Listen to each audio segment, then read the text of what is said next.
What's up, everyone? Kyle here. Week 3 of 2,000 miles is in the books. 58 miles, Fartlek work, long runs, and Moose and Maverick logged every single mile with me, obviously. This is my weekly recap where I'm going to break down the training and talk about the mission, how the mission's going, and give you a little behind the scenes look at, what it actually takes to run 2,000 miles in a year, what it takes to be training for a marathon, a half marathon, and ultimately an ultra marathon at the end of the year. So let's get into it and let's break it down. Early in the morning, just saw 11 deer all together. Boy.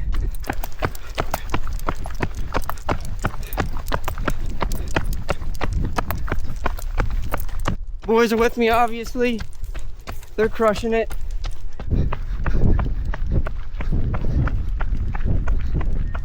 All right, Mavy. All right, week 3's breakdown. Let's break down all the training and everything that is involved with this mission and this training plan, marathon prep, everything. So, week 3 was a build week, 58 miles total, and kind of this, I'm going to break it down day by day how it was broken down. So, if you see me looking down at my computer, it's because I got a bunch of notes here. I've got all my mileage and how the workouts were written down and how we went through the week. So that's what I'm looking at right here. Trying to be as raw and authentic as possible. So yeah. All right.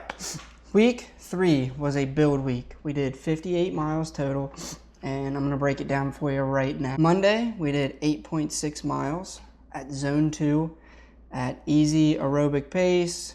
Just getting our legs moving after the long weekend of running. Tuesday, we did a fartlek workout. We did a 2-mile warm-up, then 10 rounds of 2.5 minutes on at 160 to 170 beats per minute with 2-minute recovery. So we did 4.5 minutes total each round, 2.5 minutes on, 2 minutes off. Then at the end of that, we did a 2-mile cool down, totaling about 9.3 miles. This workout is basically all built around building aerobic capacity. It's teaching my body how to sustain harder efforts, higher heart rates, and be able to recover quickly. Wednesday, we just did a nice, cool, easy 8 miles, zone 2. Again, steady, nice and controlled, keeping the heart rate low. Thursday, we did 7.6 miles with 6 strides at the end. So our strides at the end were basically 20-second bursts, basically just to keep the legs feeling sharp without overdoing too much after the workout on Tuesday. Friday, we did 6.2 miles easy, nice recovery run, focused. Just a nice, easy, recovery-focused 10K. Saturday, we did a 15-mile long run. This was obviously the biggest run of the week. Zone 2 was the goal for most of it, so we stayed in zone 2 heart rate zone for most of this run, with the last 2 miles picking up the pace just a little bit, nothing too crazy, because it was very cold out. I was cold. We were just trying to basically survive that one. It didn't get above about in single digits degrees, so it was cold. We were just hanging in there. Obviously, Moose and Maverick crushed it. They're handling the mileage like I expected. They're handling the mileage build up successfully and very well. Sunday, we did 3.25 mile recovery, just nice and easy to close out the week. Really, basically, it was just getting out and having fun in the snow, because if you're in the Midwest/Northeast, you had that big snowstorm come in on Sunday, and we got about 10 to 12 inches of snow. So just got out, took the dogs out in the snow. Luckily, the roads were already somewhat cleared a little bit, but we just ran in the road for about 3.25 miles, get a little 5K in, just to keep the legs loose, keep the legs moving, and keep them turning over. So that's our weekly breakdown. We did 58 miles total. The body felt good. The legs feel strong. Heart rate is getting to where I want it to be. at the paces I want to be at. We have no injuries, no issues, just consistent and disciplined work. Heart rate is definitely feeling much better. At the end of last year, I took a couple weeks off for a foot injury, so my aerobic base was kind of knocked off from that. So this build phase has been really good. I'm seeing my heart rate lower, specifically as I start increasing or lowering my pace of minute per mile pace. So I'm lowering my minute per mile pace while also my heart rate is staying at a lower rate at those paces. So that's a good thing. That means we're getting stronger, we're building that aerobic base properly. So that's a breakdown of week 3's training.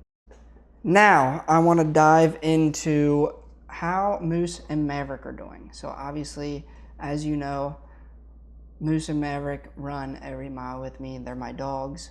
So let's talk about the dogs, because like I said, they're running every mile of this mission with me that they can. You know, if something comes up, they get injured, or conditions are just absolutely way too bad to be running outside with them, where it puts them in harm's way or puts them in danger of getting an injury or just anything in general. I obviously will take their health into consideration over anything. I'm not going to push them to go out and run with me if it's going to put them in harm's way.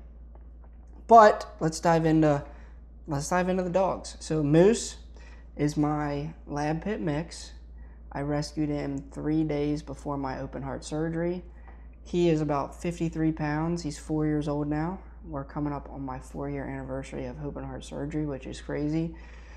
And I'm gonna be honest, he's steady. He's the anchor of this crew. He's been my anchor since day one, since I adopted him.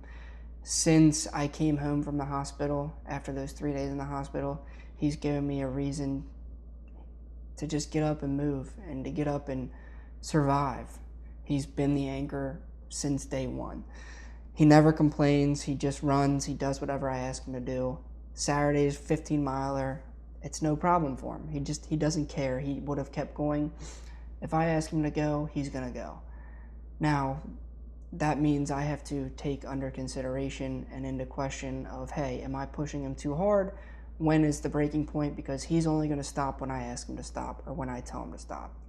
So obviously, like I said, their health and their well-being is of utmost concern when I'm doing all of this, but I know their limits. I know where I can push them, and they love it. Maverick is my 81-pound little baby Doberman. He is 2 years old. He's a goofball. He's powerful. He's just, like I said, he's 81 pounds of muscle. He's strong. He's powerful. He's got this intensity when he runs. He wants to go faster than we normally go, but he's learning to pace himself. Teaching him to stay controlled especially as we go on these long runs, to control his pace, to control his speed, and save his speed and his power for when we may need it. For these things I want to do later in the year, you know, I may need his help and Moose's help during climbs. Be like a little dog joring type, canine cross type deal, where we're not doing full sprint out races, but if we're getting into a major climbing situation where we're climbing elevation, obviously we have commands. I have commands for them where they get the opportunity to pull me up the hill or whatever. So he loves to do that, but we're teaching him how to control himself, especially as we increase mileage. When it comes to their fueling for this running and all the activity that we do outside of the running. Now, the running is most of the activity that we do, but I do like to go on other adventures, whether that be just taking them for a nice stroll through the town, taking them on hikes, taking them just with me to lunch, or to go throw a ball at the field or at the park, or just go run around and have a good time, or just come with me on truck rides, whatever. They are both on a raw diet. They eat muscle meat, organ meat, bones, raw meaty bone. They get a multivitamin that covers basically all the vitamins and minerals that they need for their body. And then they also get an eggshell powder that I make out of eggshells, where I dry them in the oven and grind them up in the blender and put that over their food. So I have been feeding both of them raw for many years now. Maverick, I've fed raw basically since I got him, since he was a puppy. So they both do great on it. I see lots of benefits from feeding them raw. I went away from it for a little while, but we're back fully raw because I believe it's the best diet specifically for them as athletes and them as with what I'm asking them to do. So obviously their recovery is just as important as mine. So they get lots of rest, lots of stretching, lots of muscle massages, and obviously lots of paw lotion and massages. I've got stuff to put on their paws to make sure their paws aren't getting blisters, they're not getting worn down, keep them nice and soft and smooth and healthy and ready to run on any surfaces. And obviously I treat them like athletes because that's what they are. They are athletes and I treat them like that. They're everything that I do as for myself, I put onto them. Their recovery, their diet, their gear that they wear, everything. I treat them as athletes, and that's how they should be treated, because I'm asking them to do so much for, even though they love it, I'm asking them to do a lot. So they get treated as athletes, and I think that's a very important piece of the puzzle.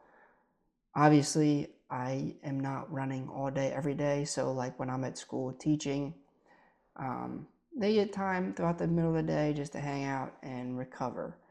So together we have logged about 190 miles this year, and we are not slowing down. So the dogs are crushing it and they are loving it. So let's talk the mission. Why are we doing this? So I'm running 2,000 miles this year, 1 mile for every kid under the age of 25 that dies every year of sudden cardiac arrest in the United States. I want to make that very clear. Most of these kids had no idea that they were unhealthy or that they had something wrong with them or that they had a heart condition. Most of them felt fine. Some of them are athletes. They thought they were healthy until they weren't. I was almost one of them. At 22 years old, I found out my heart was failing during a routine physical. An echocardiogram caught it after my family physician caught it, just like I said, during a yearly exam. With a stethoscope, he heard a heart murmur, sent me for an echo, and boom, they caught it. And then emergency surgery came and it saved my life. So most kids don't get that story, don't get that chance. You don't hear many stories like mine where a proactive doctor hears something, immediately sends for testing gets done, and then surgery gets done right after that because it is a necessary evil for that condition and for that situation and for that scenario, where most kids, they don't get that. Even if they do hear a heart murmur or something during an exam, it's say, hey, let's wait, let's take it month by month. I'll see you back in 3 months. I'll see you back in 6 months. And those 3 months, 6 months could be the difference between life and death. So that's why I personally am partnering with, and have partnered in the past with, MCOR Foundation. They provide limited echocardiogram screenings to kids aged 12 to 22. For basically how they do it, how they charge for it, it's a $79 donation to the foundation, and that $79 basically gets you signed up for a heart screening. That is their normal screening event. They do them at schools, they do them at sport events, they do it at different venues and different scenarios. Now, my goal in this mission is to raise funds for paying for heart screenings. I want to fund as many heart screenings as I can this year and in the future. So if you feel up to it and you're willing to donate to this cause and you feel moved by what I'm doing, I highly appreciate it. But I'm not asking specifically for anybody to come and donate $79 exactly. If you can only donate $1, $5, $10, $20, $50, it doesn't have to be an exact $79, because no matter what, that money is going to fund part of a heart screening, or many heart screenings. If you want to help, I will put the link in the description. And if you know a young athlete, a coach, a parent, anybody, please share this with them. This mission, I believe, can save lives, and I believe it is of utmost importance for this message to get out there to parents, to athletes, to coaches, to sport organizations, to schools, to just any situation or any organization that involves kids aged 12 to 22 that we can screen. Share it, please. That's all I ask. Because, like I said, this is of utmost importance, and I believe these screenings can save lives and will lower the death rate every single year. The more kids we can get screened, the more abnormalities we can find, and the quicker we can act on those abnormalities and make sure that those abnormalities don't in turn turn into tragedy where we are losing a life. Because I don't believe these lives should be being lost when we have the technology and the foundation with us that can prevent it. So let's talk what's next. Week 4 starts tomorrow. 60 miles is what's planned for this week, or this upcoming week of week 4. We've got a tempo interval on Tuesday. We've got a 16-mile long run on this upcoming Saturday. And we are currently building toward the Heart Mini Marathon on March 15th, which is actually the 4-year anniversary of my open heart surgery. So this one's special for me. I've ran in this race 2 out of the last 3 years since my heart surgery. I didn't run it 1 year because I had something going on, but the year after my surgery, basically at my 1-year marker, I ran it. And then I ran it last year, and I'm running it again this year. I'm doing the half marathon. But if you're up to it, come out. There's a 1K walk. There's a 5K walk. There's a 5K run. There's a 15K run, and then there's a half marathon. If you're feeling up to it, come out, run the half marathon with me, and with all the great people out there that are running for that event. Or if you don't have it in you to come out and run, come out and support, or donate to the cause, whatever. So, yeah, the Heart Mini is coming up real soon. We got about less than 2 months. 2 months about. I mean, that's crazy. So, I'll be sharing this whole journey here on YouTube every week like I have been. This is week 3's recap. I've posted week 1 and 2 already, so if you're just now seeing this cause, seeing this mission, go back and watch week 2 and week 3. I am trying to get better at this whole video YouTube thing every single week, and I promise I will get better. But I'm trying to keep this as raw and authentic as possible, because this is not about me being a professional videographer, a professional YouTuber, or, it's not being a professional runner or what. It's not about any of that. It's about the goal and the mission in mind. 2,000 lives, 2,000 miles. $79 equals one funded screening. One kid, one family that gets peace of mind knowing what's going on in their child's heart. That's what this is all about. So, like I said, I promise to get better, and we're working to get better. I'm not perfect at any of this. I don't really know what I'm doing. I'm kind of figuring it out as I go. But I knew I had this in mind. I knew I had this thought and idea in mind of, hey, how can I represent something that's so important to me and that I'm so passionate about? And this is how I'm doing it. Plus, I am also doing daily updates on Instagram and TikTok. So I try to post my post-run kind of mileage every single day on my YouTube or my Instagram stories. I try to share some, different videos and different reels and different education / inspiration on both Instagram and TikTok. So if you're not following yet, I will put those links down below as well. And if you want to see the full story of, what was wrong with my heart, what I went through with my open heart surgery, the main conditions of what was wrong with my heart that led to my open heart surgery, and as well as the near-death experience I experienced during my surgery, please follow along. I will be posting a deep dive video explaining it all. I will be posting many videos explaining kind of my whole journey and my whole story, breaking it down piece by piece. So please follow along, subscribe if you haven't subscribed yet. Press the bell notification so you get notifications when I post my updates or post these videos.